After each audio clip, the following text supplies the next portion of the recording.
মন্দিৰৰ খা খবৰ ল'লোঁ ইমানেই হ'ব কাইলৈ তাতে মেইনলি DCSP সকলৰ লগত মিটিং কিন্তু যেহেতু তাতে গ'লে তাৰো অলপ মানুহ আহিব কথা বতৰা পাতি ল'ম আৰু আজি অসমৰ কাৰণে ভাল খবৰ যিটো আপুনি নিযুক্তিৰ কথা কৈছিলে আজি ঠাইবিলাক দ্ৰুতভাৱে বিচাৰিছে সোনকালে নিবনুৱা সমস্যাৰ সমাধান 1 লাখ চাকৰি আমি দিম কিন্তু 1 মাহত অজন্তা নেওগৰ কমিটিয়ে ৰিপৰ্ট দিব যদি সব ডিপাৰ্টমেণ্টে পৰীক্ষা পাতে কেতিয়াও নিযুক্তি সম্ভৱ নহ'ব গতিকে নিযুক্তিবিলাক কি ধৰণে আমি খুব শৰ্টকাট কৰি দিব পাৰোঁ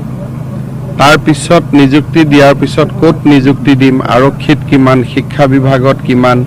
ক'ত কিমান খালী আছে অদৰকাৰী পোষ্টবিলাকত এবলিছ কৰি দৰকাৰী জেগাত পোষ্টবিলাক ট্ৰান্সফাৰ কৰা বহুতবিলাক কাম আছে এবছৰ আমি সময় লৈছোঁ এবছৰত এই কামটো হ'বগৈ সাংবাদিকৰ পৰিয়ালত কিবা সুবিধা থাকিব নেকি তেনেকুৱা চাকৰিৰ ক্ষেত্ৰত চাকৰিটোতো মেৰিটত হ'ব লাগিব কিন্তু দেখা যাওক এতিয়া জাষ্ট আৰম্ভণি হৈছে লাহে লাহে এই কামটো চলক 1 লাখ মানুহক একেলগে চাকৰি দিয়াটো সহজ নহয় এটা কঠিন কাম এটা আমি হাতত লৈছোঁ দেখা যাওক আৰু চৰকাৰৰ তেনেকুৱা বিত্তীয় পৰিৱেশো লাগিব মই হিচাপ কৰি চাইছোঁ 1 লাখ ল'ৰা ছোৱালীক যদি আমি চাকৰি দিওঁ বছৰি 3,600 কোটি টকা দৰমহাত লাগিব